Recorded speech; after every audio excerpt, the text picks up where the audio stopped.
Jay here for Stretford Paddock. This is it. This is the big one. Manchester United travelling to Anfield this weekend for the clash of, not the Titans, but the two biggest clubs in England, the two most successful clubs in England will face each other. Joining me as always for this preview is Mr. Joe Smith. Joe. Hello. How are we? I'm feeling good. I'm feeling excited. I'm looking forward to Man United being back. Yeah. Especially because we're having a week between games anyway. Oh my God. Then chucking 2 weeks between games. It feels like we've not played in ages. Isn't it, bro? Yeah. Yeah, really. It's been really tough stuff. I'm really very is. glad that football's back properly. Now look, I know I say this is the big one pretty much every single preview, but this is it, innit, really. They don't come much bigger than Manchester United going to Anfield. We had a win against Sunderland before the international break. That's all well and good, beating a newly promoted side at home. We've already done it with Burnley as well this season. But how big a win would it be if Ruben Amorim, especially with the pressure he's under, he's still not got back-to-back Premier League wins, if he was to do what is almost the unthinkable to some Manchester United fans and actually walk away from Anfield with 3 points?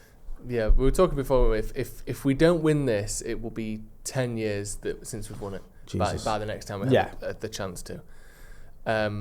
17th of January 2016 is the last time we beat Liverpool at Anfield.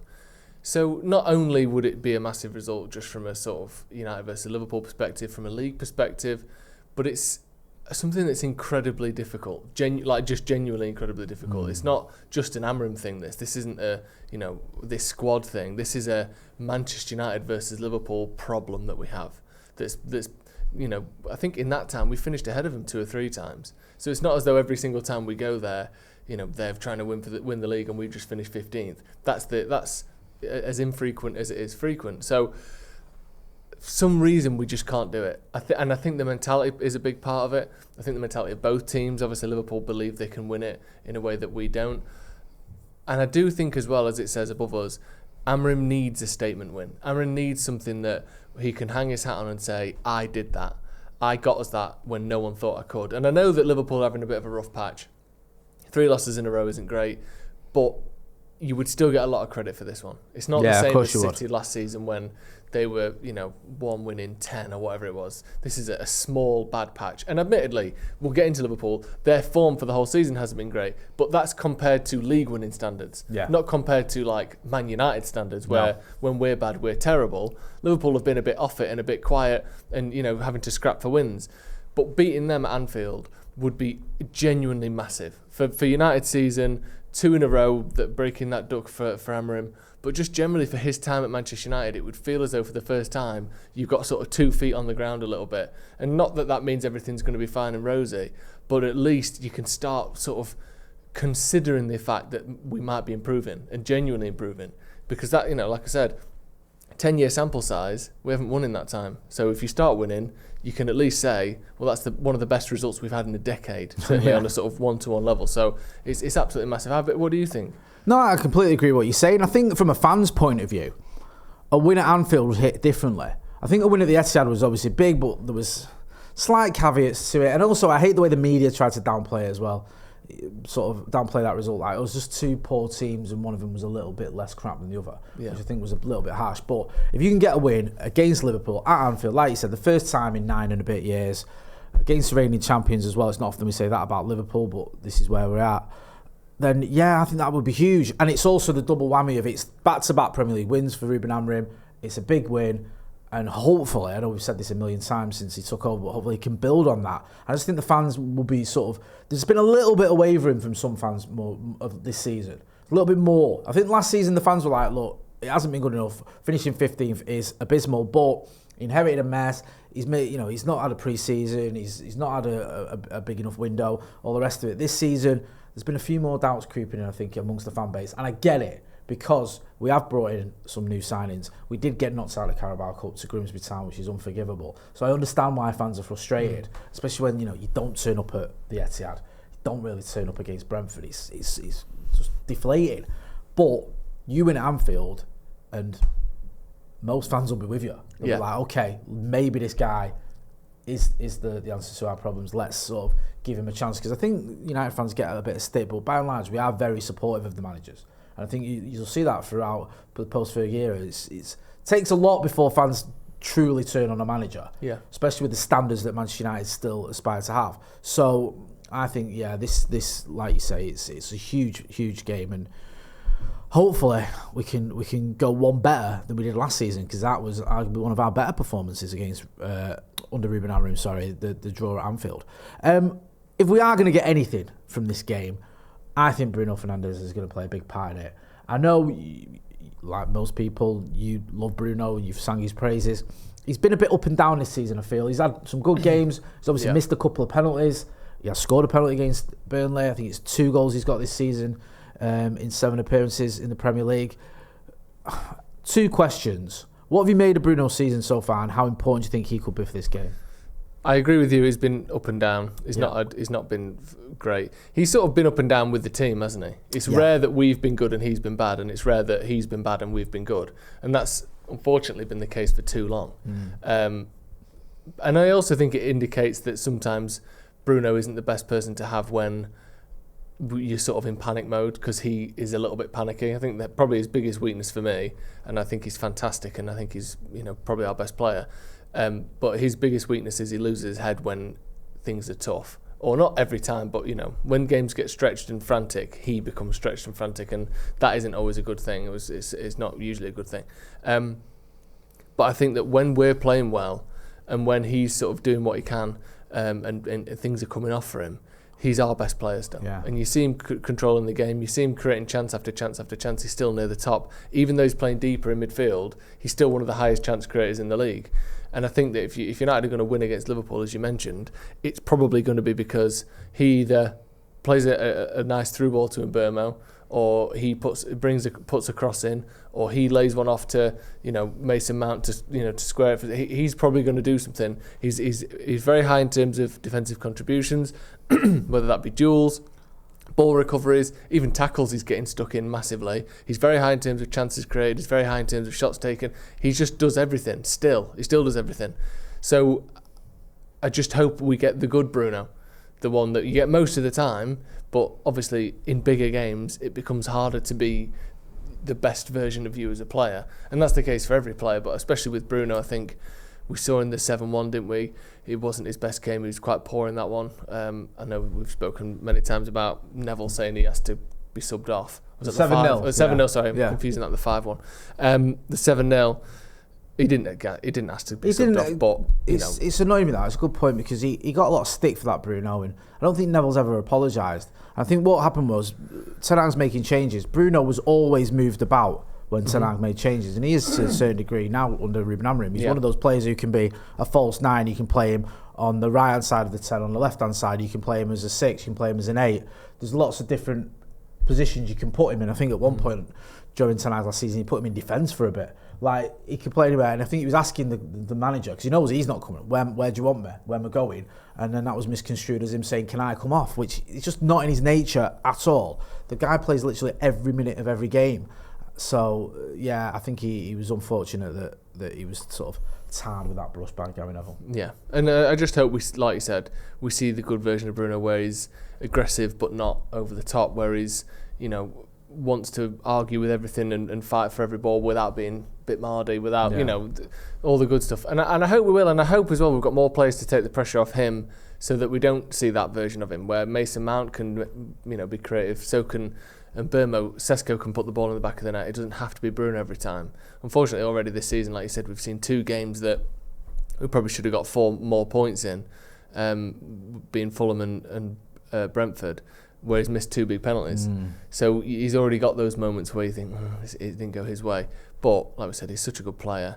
I think he will be crucial, and I think he will have a good game. Yeah, I agree completely. Get involved in the chat and the comments. Let us know what you think. Don't forget as well, get your phones out, film yourselves in landscape for 30 seconds, giving us your score predictions, and send them to paddockmatchday@gmail.com. Let's get into predicted 11s. Joseph, we'll start with you. Okay. Give us the team you think Ruben Amorim will choose for the trip to Anfield. Yeah, I think he's got to pick Lomans. He played him for a reason last time, and he played well, so why would you drop him?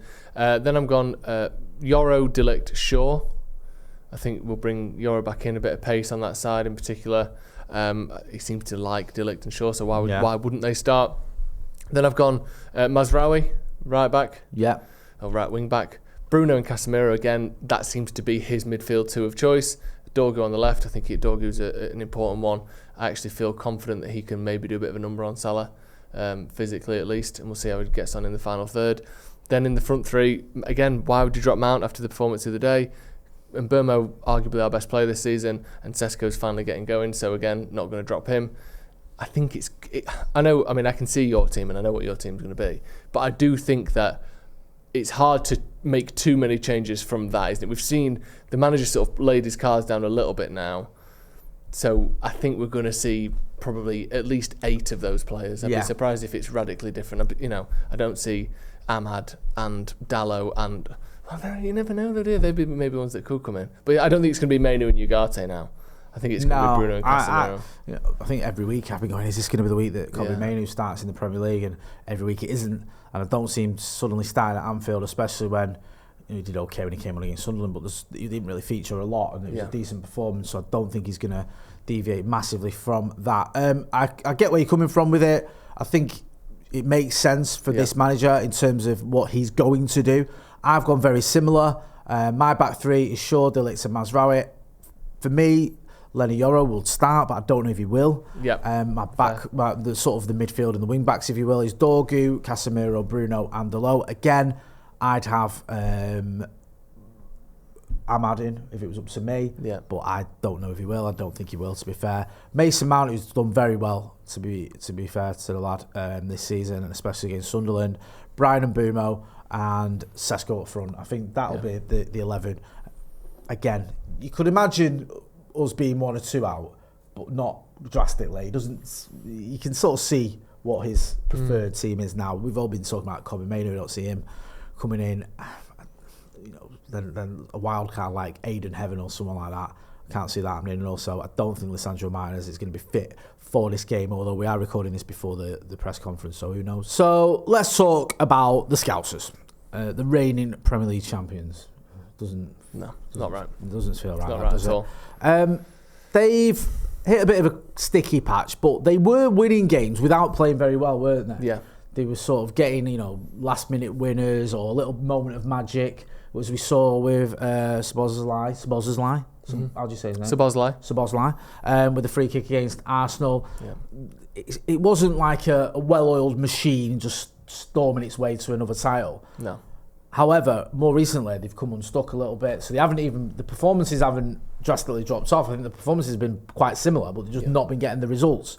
What have you made of Liverpool so far this season? Yeah, we spoke about it a lot on the channel. The only game they've won by more than 1 goal this season was the Bournemouth game, and they were 2-0 up in that game, conceded 2 goals, and I think it was an 88th or 89th minute, get a goal to take them back into the lead, and then they got another one when Bournemouth were going for it, but it was a very close game that it looked for a 25-minute period like Bournemouth were going to be the ones to win it if anyone was.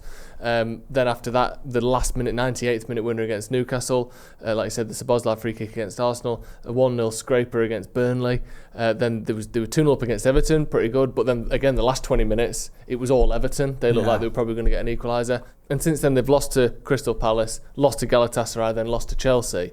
So it's not. I don't even think the performances have changed that much. That's what. I agree. I think they've been roughly the same all season. Sometimes they got away with it, sometimes they didn't, and that would be a bigger worry for me if I was a Liverpool fan. I would be thinking that it's not as though we really dropped off. It's like we haven't seen the heights yet.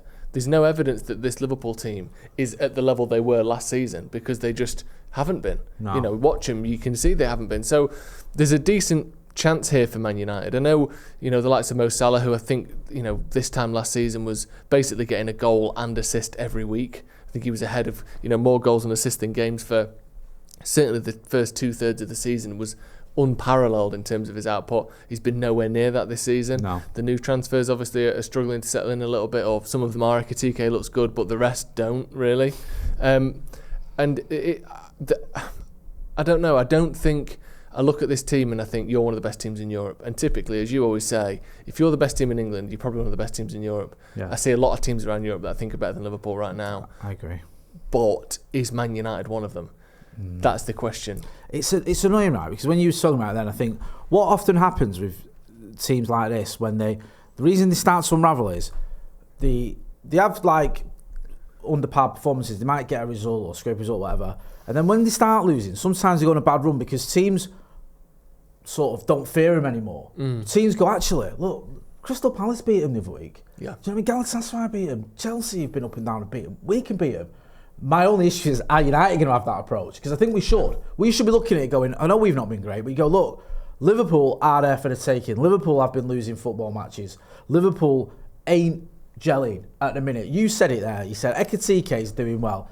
All the other signings have struggled. And you're right, it is literally all the other ones. Like, you look at someone like Kirkes, who was mint one last season. He's not been great at all. Frimpong, don't know what's happening there, the situation is with him. You look at someone like Florian Wirtz, who they paid, 120 million quid for? Around that. I mean, you know, now you got all these 007 memes and all the rest of it going on. And Isak, who we all know is a top striker, I'm not saying he isn't, but he hasn't replicated his Newcastle form at Liverpool yet. No. Now, I know that it could all start coming together against United and it could be made to eat my words, but as it stands right now, this is a team that just looks very disjointed, underperforming, maybe suffering from that sort of almost, not fatigue, but almost like that come down of being the title winners and winning it, and then everyone wants to beat you, and when teams are a little bit, when the going does get tough, it's hard to just get that little bit extra to get over the line. You know, we've seen a lot of teams struggle with it over the years. I know City were very good at retaining title, unfortunately, but teams have struggled where it's like they win a title and then, you know, Wenger never did it. He couldn't retain a title. It's not easy to do that. So, yeah, I think there's a number of factors there that just played into it. But you nailed the main one there. Mohamed Salah, who's just, for me, the best Liverpool player I've ever seen. Yeah, and I think, again, it pains me to say it, but far away one of the, easily in that top sort of 5 or 6 attackers of the Premier League era. Yeah, I'd say that. He's not been that player this season. No. And he's been a big part of all the success they've had in the Klopp and Slot era has been down to him. So if he's not doing what he usually does, they're going to struggle. And I hope he just carries on not doing it this Sunday. With all that being said then, have you convinced yourself that we can get something from this game? Or do you think it's going to be a bit of a difficult afternoon for Manchester United? Yeah, I think it's going to be really difficult. I think we need to be clinical. Yeah. And big games, more than any other game, are about being clinical because you have fewer chances. And I'm not, that's not a peek behind the curtain. No, but that's just an obvious fact. And the one thing we aren't is clinical. I'd almost rather we were a team right now, not generally, but for this game, if we had been a team this season that wasn't making many chances but was sticking them away, I'd be more confident in this game. Yeah. But because we're a team that makes a good number of chances and misses almost all of them, as we were last season, that worries me because we aren't going to make a load of chances in this game. You might make more than we hope for. We might make 6 or 7 shots on target, maybe. But if you miss, the minute it's taking us 7 or 8, 9 shots on target to score a goal, that won't do it. So it has to be clinical, and I just don't know if we're there yet. That's my worry. No. I think Liverpool, even though they do seem to have some issues in terms of system and, like I said, maybe just age with Salah. He's 33 now. You can't just be world class for your whole life. At some point that starts to drop off. But they're going to be so motivated for this game because of the 3 losses in a row that they had, because it's Man United, because this might be the perfect game for them, and I don't think it's the perfect game for us. I think Liverpool are going to win. I think hopefully it's going to be close. Hopefully they're not going to blow us away. I can see it being 2-1. I think we might score, but I can imagine a couple of missed chances from United, them not missing many, because think back to some of the games at Anfield recent seasons, they don't miss many. I think it's going to be a close loss, and I hate saying that because I very rarely predict a loss even when we lose all the time. Yeah. But that's what my heart's telling me. What are you thinking? No, I understand where you're coming from, and unfortunately, Joe, you're usually accurate with your predictions. At least, you sort of sum it up perfectly. But I'm not here for accuracy. Good. Right? Good. No one wants logic and sort of, knowledge and understanding of where the two teams are at. No. If you want that, go and watch something else. Yeah? I'm here for bluster, bravado, delusion. Yeah? That's what I'm all about. Yeah? Yeah. I want a bit of that. Yeah. Yeah? Not what's going to happen. What do I want to happen? Yes, if we will it will happen. Even though that makes no sense whatsoever. But it doesn't. Thank you. But let's say it. Yeah. So with all that being said, I think it's going to be close game. Probably only 1 goal in it. So I'll go 2-0 United. Brilliant. Yeah. Makes so much sense, Jack. That all made sense. That'd be so good, wouldn't it? Imagine that. 2 goals and a clean sheet. Can you even imagine? God. Right. What was the score the last time Manchester United played football? 2-0. Thank you. Yeah. So, ipso facto, that is what it will be. Yeah. I'll go 2-0 and I'll go a Casemiro brace. Brilliant. Right. Why not? Get involved in the chat in the comments. Don't forget to send us your score predictions to paddockmatchday@gmail.com. And you, yes, you, will be part of the pre-match build-up for the watch-along. It's going to be me. It's going to be Joseph. It's going to be Ronaldo Brown. So make sure you get involved in that. That's been Joe Smith. Go and check him out on the Sloppy Joe's podcast. I'm Jay Motti. Don't forget as well, you can check out the Paddock merch. The link in the description. This has been a preview. Manchester United's trip to Anfield.